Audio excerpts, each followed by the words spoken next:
Good morning. My name is John Swafford. I'm the Associate Director for International Enrollment Management here at MTSU. Today's webinar is going to be over the fee payment deadline, the purge. We're going to have some important information about the fee payment deadline, and maybe even more importantly, what happens after the fee payment deadline. So as I said, I'm the Associate Director. Also, we have Miss Cindy Habara here, who is our Director of International Enrollment Management. Victoria, who is our transcript analyst. I think Savannah is in here. She is our processor for undergrad. Felicia is our processor for graduate applications. Matthew Wells is our communication and marketing coordinator.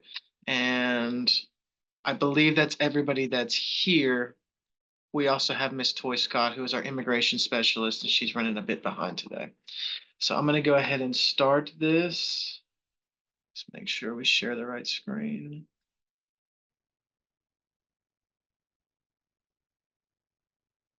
Perfect. Okay. So about the fee payment, there are a few different important things about fee payment. So first, there's going to be some important dates. We want to talk about the installment plan and what the installment plan is, how to enroll in it, confirming your registration dates, semester dates, and where to find that information, maybe most importantly. So for you to be able to register for your courses, to pay your balance, to do much of anything as an officially as a student, you are going to have to set up your MTMail account and pipeline accounts. You can do this once you have your M number. If you have not done this already, you need to reach out to us for information about how to set that up so that you can be getting these important emails and then you can start registering for your courses. A few semester dates, some of these have already passed, as you may know. July 12th is when tuition bills became available.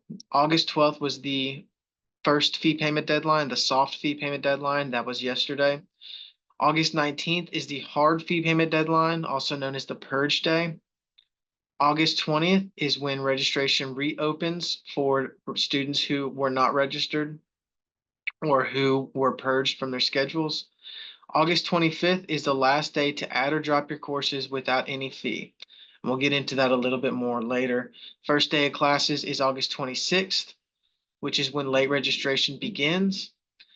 September 2nd is Labor Day, which is a national holiday in the United States, and the university will actually be closed.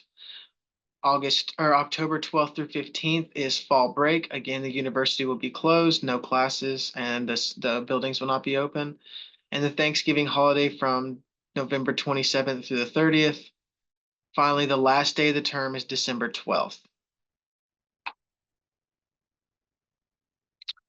So the way the fee payment deadline works, there are two fee payment deadlines. Many of you probably know this by now. August 12th is the first fee payment deadline. This is considered a soft fee payment deadline. What that means is that if you have not made your payments for your balance by the August 12th fee payment deadline, your courses are marked for deletion. However, they are not actually deleted until August 19th at either 4:30 p.m. in person or 6 p.m. online. That's Central Time. If you have not paid your bill by that time on August 19th, your courses will be purged. What that means is all of your courses will be deleted. You will not have a schedule after that. Between August 20th and September 1st, you can then re-register, and your new fee payment deadline will be September 3rd. So there is a final fee payment deadline for students who have been purged or did not keep their schedule after August 19th, or for new students. So if you did not register before August 19th, when you register starting on August 20th, even if it's your first time registering, September 3rd will be your new fee payment deadline and the final fee payment deadline. The installment plan is an option for paying your balance. This is going to make the payment a little more manageable and can oftentimes be really useful for students. It's going to break down the entire balance you owe into 4 payments, 25% increments. You can do this through your pipeline account. You can automatically register for, or not automatically, but you can register for the payment plan on your pipeline account with one caveat, that being that you must be 18 years old in order to be able to register for the installment plan. If you are not 18 years old, you are not able to register for the installment plan, and you must have an adult set up as an authorized user, and the adult would then have to actually pay the balance for that first installment plan. If you have questions about that, you can reach out to us and we can assist you with that. A lot of that's also going to be done through the Bursar's office, and they have information on their website for how to do that. If you make late payments, first of all, there's a $25 late fee on every late payment that is not paid by the fee payment or by the deadline for the payment. So the way that works is the first payment for the installment plan is due by the fee payment deadline, whenever that fee payment deadline is. So if you're setting it up now, it will be due by August 19th to keep your courses from being purged. Your next payments are due at the very end of each month, the last day. So the last day of September, October, and November, a payment is due. If that payment is not received, a late fee will be applied to your account. If you make too many late payments and you do not make your payments on time, the Bursar's office will rescind the ability for you to enroll in the installment plan. So it is incredibly important that you pay your payments on time, or you may not have that option going forward and will have to pay the entire balance in full. For the first payment, it is 25% plus $50 to that first payment. This is a servicing fee that's added to that first payment for every student that uses the installment plan. This is only going to be added to that first payment. The other ones do not include that $50 fee. Keep in mind, if you withdraw from the university and you still owe a balance from your installment plan, you will owe that balance still. If you do not pay that balance, it will become a hold on your account, which will prevent you from getting transcripts, from registering for future classes, and a few other things, but those are the big ones. So if you were trying to transfer out, you would not be able to transfer out because you would not be able to get your transcript. If you're trying to register for future courses, you would not be able to register because you would have that hold on your account. So it's very important that you stay up to date on the installment plan. For international students, the Bursar's office has set up two different payment options for us to pay internationally. Those two options are Flywire and Pay My Tuition. They have several different languages that are available for you to use, so it should be fairly easy for you. And there's information on the website, at the Bursar's office website, that you can use to get if you need further information about those payment options. To confirm your registration, confirming your registration is you telling us that you are going to come. So for most of you, what you're going to do is by paying your balance, you confirm your registration. For others, if your balance is paid by your financial aid, you'll have to confirm your registration in order to keep your courses. So like I said, for most of you, that's not going to be the case. You will not have to confirm your registration, but it is a good idea to go ahead and confirm it, just in case. You do this through your pipeline account, through the billing and payment section on your pipeline account. You can just click a button, confirm my registration, and it'll tell you that either you're already confirmed or that you are now confirmed. You must do this by the fee payment deadline to ensure that your courses are not purged. Here's some links with some really good important information. So the academic calendar, that's going to be important, telling you when finals are, when breaks are, midterms. Well, midterms aren't as on the same schedule, but finals are on there. It'll also tell you days that the university is closed, so you don't have to come to class. The fee payment dates you can find in that link as well. It's very important to know when you have to have your fees paid by. Information about how to confirm your payment and confirm your registration is at that link. The international payments link, that's more information about paying on those two options that we talked about just a moment ago. Cost of attendance is at that link. That's really important. And the reason that's really important is because we get a lot of questions every semester about the amount that is put on your I-20 versus the amount that you're charged. What you're put on the I-20 is a rough estimate based on a series of different factors that may not reflect your situation.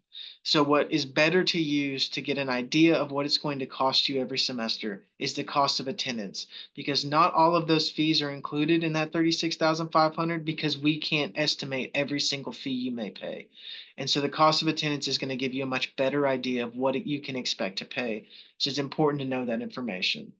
The registration guide. The registration guide is incredibly important for you.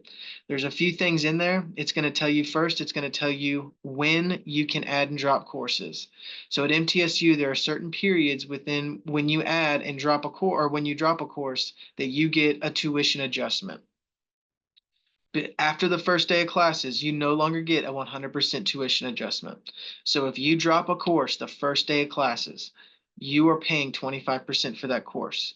Now, you're not going to get an additional fee, but you're not going to get the entire course that you paid returned back to you, because you're going to only get a 75% tuition adjustment. So it's very important, as you guys are still, if you're making any modifications to your schedule, it's very important that you be mindful of these registration dates, because if you are to drop a course in a time that you don't get the entire amount back, there's nothing we can do for you. These are set by the bursar's office, and there is no wiggle room there. You must drop within those dates to get the specified tuition adjustment. If you are purged on August 19th at around 6 p.m., pipeline will cut off. You will not be able to access pipeline for about 6 hours. That is when the purge occurs and students' accounts or students' schedules are being deleted who haven't paid. It will then open up around midnight. Now, keep in mind, this is not a guaranteed 12 o'clock midnight it's going to open up, but typically it's around that time. So if you are purged, you need to be up waiting for pipeline to come back on. Keep trying at around midnight. If it doesn't let you in at first, keep trying, because it'll open up around then. And then you can attempt to re-register your classes. You're going to re-register the same way you registered, but the thing you have to remember is that not all those courses are going to be available. So you may be in a class that has a wait list. If that class is full and it has a wait list, the people on the wait list are going to have higher priority for you to get back into those courses than you are. There may be other people trying to get into these courses at the same time you are, and they may get there first before you get on, which is why it's very important that you're on as soon as you can to try and get those courses back. So just remember that there is no guarantee that you will be able to re-register for your courses, but this is how you can attempt to do that. If you have to find other courses, instead of the ones you originally registered for, you will want to work with your advisor to select those courses to make sure that they're going towards your program of study. Um, a few other things I wanted, no, that's it. Back up here.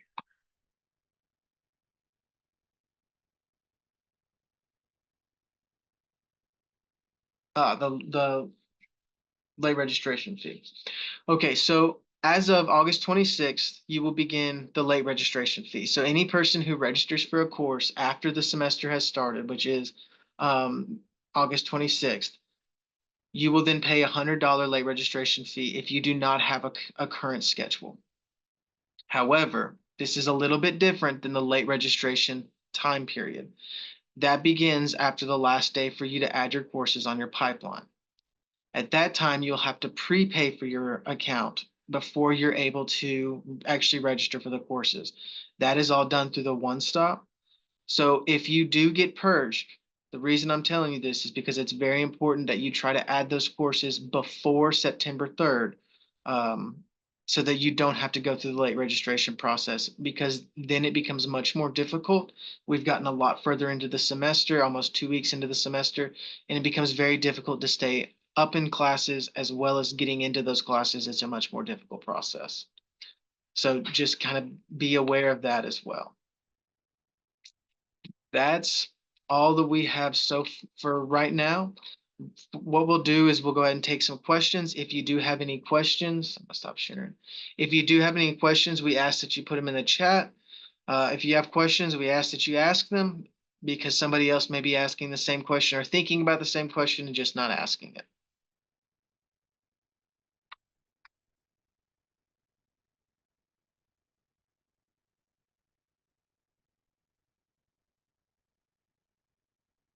No questions?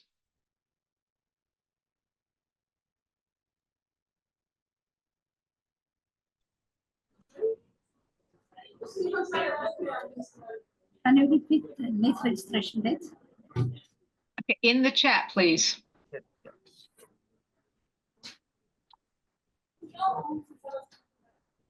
Does that from September?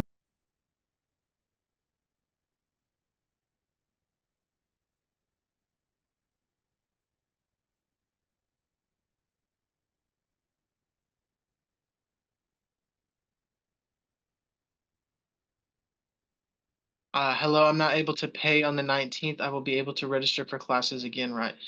You have the ability to register for courses. Now, what I can't tell you is that you will be able to register for the courses you're in right now, because it's going to depend on the availability of that course. It is possible that someone else could get into the course before you, and then you will have to select another course. But you may be able to get into courses again. You can register again beginning at midnight. I just can't tell you for certain you can get into your current courses. I was unable to. So if you want to defer, then you'll want to send us an email, let us know that you'd like to defer. And that brings up a good point. This chat is not for questions. Where's my I-20? Questions about the application status, all of those things right now. Those questions need to be emailed to us. Anything that is specific to your account needs to be emailed to us. We can't answer that here. And we also request that you don't put any M numbers into the account. Please. If you have GTA funding, it should be on your account if the department has awarded it. So what you need to do is talk to the bursar's office and make sure that that funding is on your account and your GTA has been added. If it has not been added, you need to reach out to your department to figure out what's going on. And that's the department for your GTA if that department is different than the department for your program of study, which I don't think is common, but it could be. Yeah, the one other thing along with that, if you have a GA, make sure that we have it on your I-20. If it's a late GA that you just got, like John said, you need to work with your department to get that put on your bill, but we need it for your I-20. So do send us a copy of the GA or GTA offer when you get it. Yeah, if there's questions about I-20s, we're not going to answer. So don't re-put them into the chat. We're just not going to answer. So I wanted to request. So about the late arrival, you need to reach out to us and give us more specific information, and we can give you an idea of what that looks like. Yeah. The thing you need to really be thinking about as undergraduate students is if you're going to get here late, you're coming from a different country into the United States, which is already going to be quite a heavy process, and then you're trying to keep up in a new place with different kind of education system. So we can talk to you about more specifics, but the thing you really want to think about is if you're not here for those first days of classes, you're already behind, and it's going to be difficult for you to be successful if you start out behind. It's not impossible, but that's something we really want to caution you with. Yeah, we have the workshops that are going on. I sent out the schedule for the orientation week last night.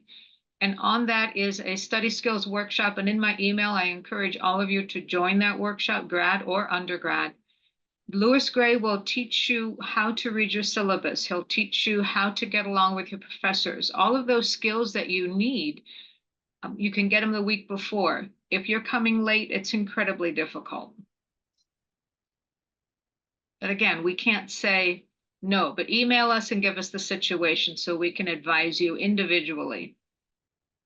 And yeah, and just to add to that, this isn't about, whether you're allowed to or not. The purpose for this is we want you to be successful. And we want to make sure that when you come, you are in a position to be successful, which is why we want to make sure that you're getting here in a time that's going to be good for you. For assistantships for spring, that is going to be on the College of Graduate Studies website. You'll have to look into those. We do not award assistantships.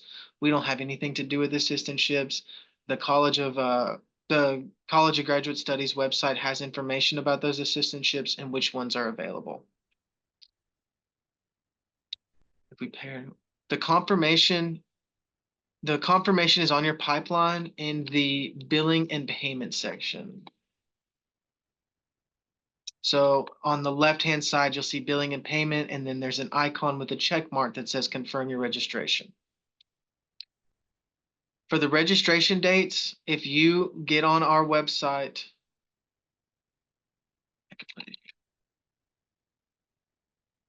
this link is for the registration guide. That's going to give you all of those dates. If you need to make sense of those dates, because it's a little confusing if you haven't read one before, send us an email and we can give you more information about those dates and go over what that means for you.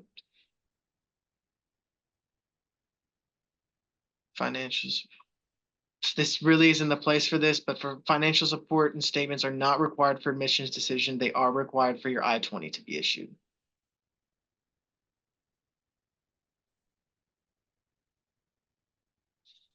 So I can't tell you whether or not you should defer or not. That needs to be up to you and how realistic it is for you to get here this semester on time.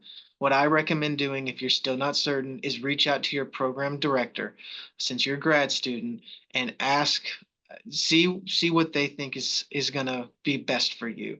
So if you're not going to be able to get here until a week or two after classes, is that going to cause you a problem? Will you be able to be successful? You may want to defer. But if you're not certain whether you should defer or not as a grad student, I would reach out to your program coordinator.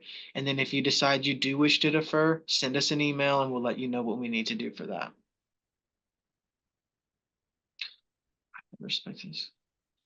If you have been awarded a scholarship, this is a good question. I'm not going to get into your specific account, but if you have been awarded a scholarship, your scholarship has not been sent. If you have not been issued an I-20 or submitted our scholarship agreement form.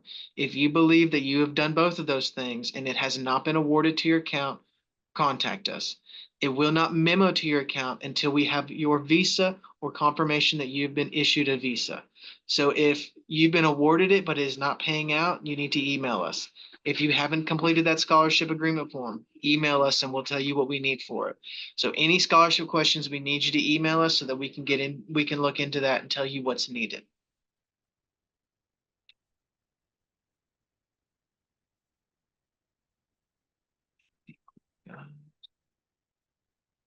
I think we've got all the questions so far. Is there any other questions?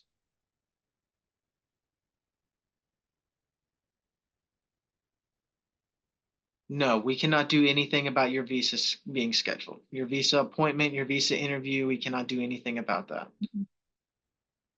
And so if you're not sure if you're going to attend, I would not confirm your schedule. I probably would not pay for it because you're not going to get your tuition back if you do not drop within the required days. So I would not pay until you're certain you're coming. And then if you're not going to come, again, talk to your program coordinator and email us about getting about a deferral. Our I-94 form. You need to.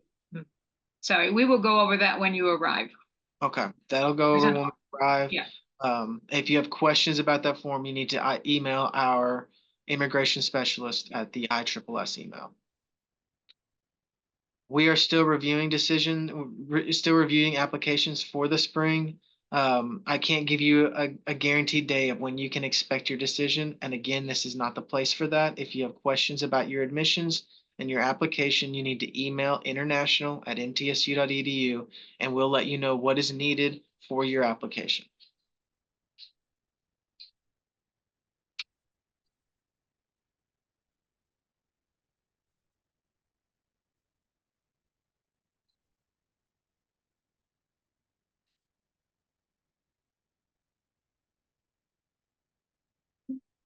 Okay, any more questions?